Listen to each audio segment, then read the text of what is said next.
At least 26 people have been killed and hundreds of thousands displaced as rains driven by Typhoon Kalmaegi flooded swathes of the central Philippines on Tuesday.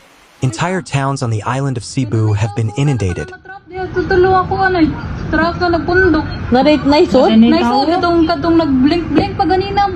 halos man sakyan na nagsiga-siga man.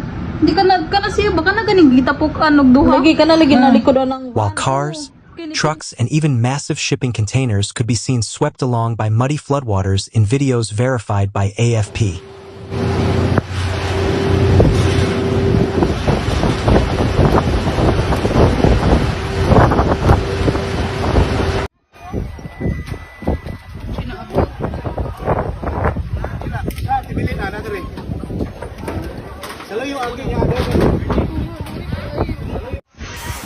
Isnay makatabang Delta Phase 3 Talisay.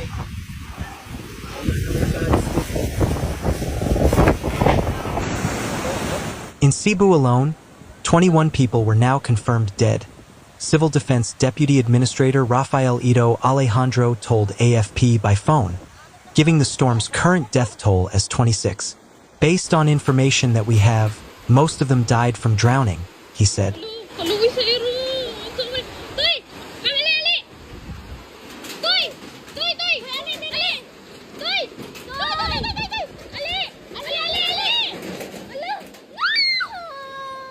In the 24 hours before Kalmaigi's landfall, the area around provincial capital Cebu City was deluged with 183 millimeters of rain, well over its 131 millimeters monthly average, state weather specialist Charming Varilla told AFP. The situation in Cebu is really unprecedented, Provincial Governor Pamela Evacuations said in a Tuesday Facebook post. We were expecting the winds to be the dangerous part, but the water is what's truly putting our people at risk, she said.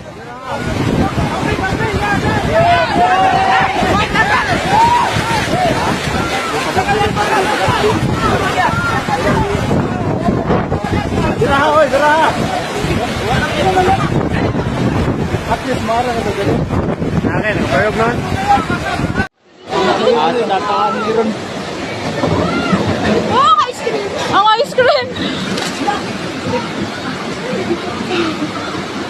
Tanigin bakal ito na lang. Tanawa ko na balik ubos. The floodwaters are just devastating. Local disaster official Ethel Mendoza told AFP the bodies of 2 children had been recovered in Cebu City, where rescuers were still attempting to reach residents trapped by floodwaters. Deaths in other provinces included an elderly resident who drowned in an upper floor of their home in Leyte province, and a man struck by a falling tree in Bohol. Don Del Rosario, 28, was among those in Cebu City who sought refuge on an upper floor as the storm raged. The water rose so fast, he said. By 4 a.m., it was already uncontrollable, people couldn't get out. I've been here for 28 years, and this is by far the worst we've experienced. Bakayan, Cebu. Grabing saka sa tubig. Mamalihog ko. Contact, need mig rescue ASAP. Need mig speedboat for rescue kay grabing taasan na sa tubig. Scientists warn that storms are becoming more powerful due to human-driven climate change. Patuma na sa balay, guys. Whatever na mo rescue, Bakayan, Villa del Rio 1, please lang.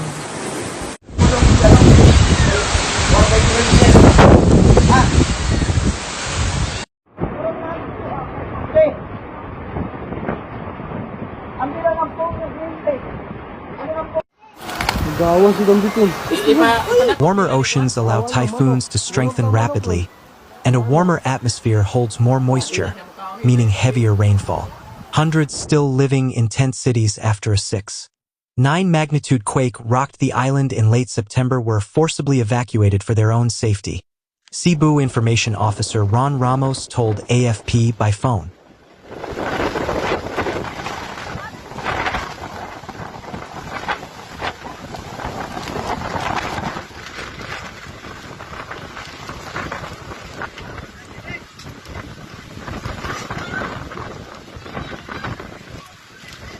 In total, nearly 400,000 people were preemptively moved from the typhoon's path. Alejandro, the civil defense officer, said earlier at a Tuesday news briefing. Late on Tuesday afternoon, the Philippine military confirmed that an Air Force helicopter with 5 crew members on board was deployed to assist relief efforts and crashed on northern Mindanao Island.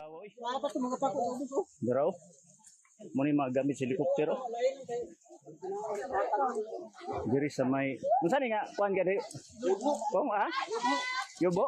Yubo. Tabang daw.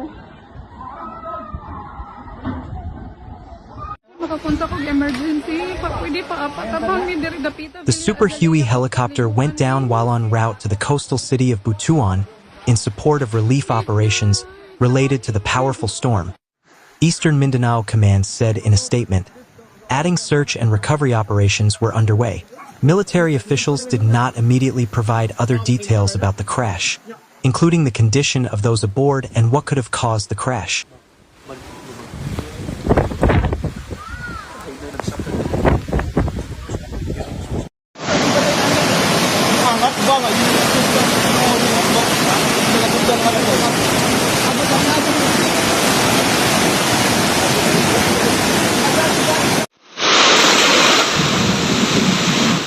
The typhoon is now moving westwards through the Visayan island chain, with sustained winds of 130 kilometers per hour and gusts of 180 kilometers per hour, toppling trees and downing power lines.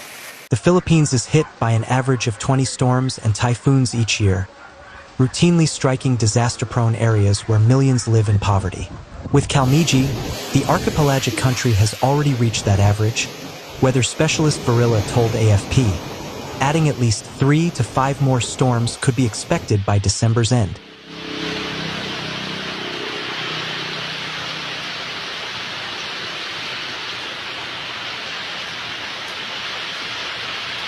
Oh my God!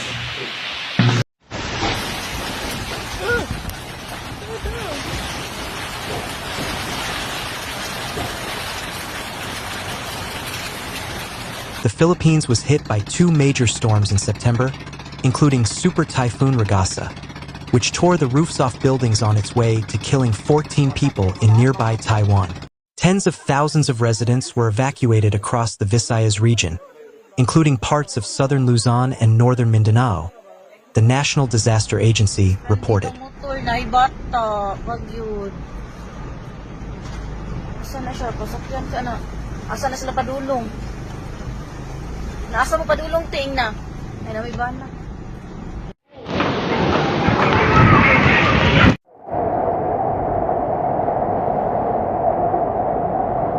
Uy, dapat yung bata! Ayan! Oh my God! Photos and videos from the Philippine Red Cross showed rescue workers wading through knee-deep floodwaters in Cebu City, using boats to reach stranded residents. In Liloan town, on the northern outskirts of the city, homes were submerged, with only rooftops and top floors visible. Similar scenes from other parts of Cebu City, with vehicles and streets underwater, circulated on social media.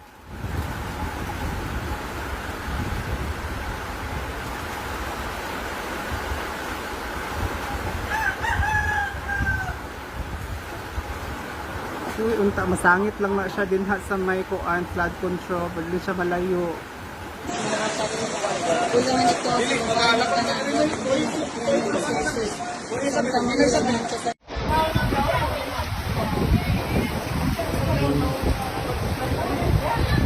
Oh, naabot pa dito ang baha. Sus, nangahurot ang State balay, Weather Agency Pagasa said the combination of Kalmaegi and a shear line had brought heavy rains and strong winds across the Visayas and nearby areas.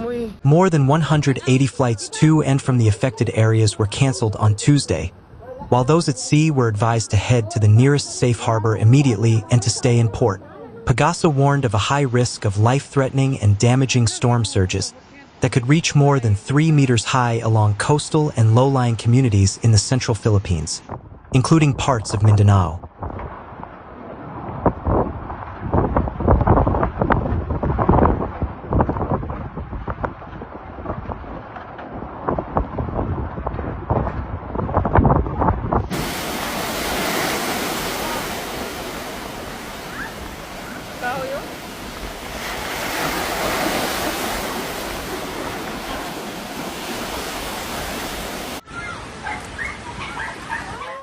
Vietnamese government also said on Tuesday that it was preparing for the worst-case scenario as it braced for the impact of Kalmaegi. The typhoon is forecast to make landfall on Thursday night in Vietnam's central regions, which have already suffered heavy floods that killed at least 40 people and left 6 others missing over the past week. This is a very strong typhoon, which continues to strengthen after entering the East Sea, the government said in a statement referring to the South China Sea. Pangupo siya.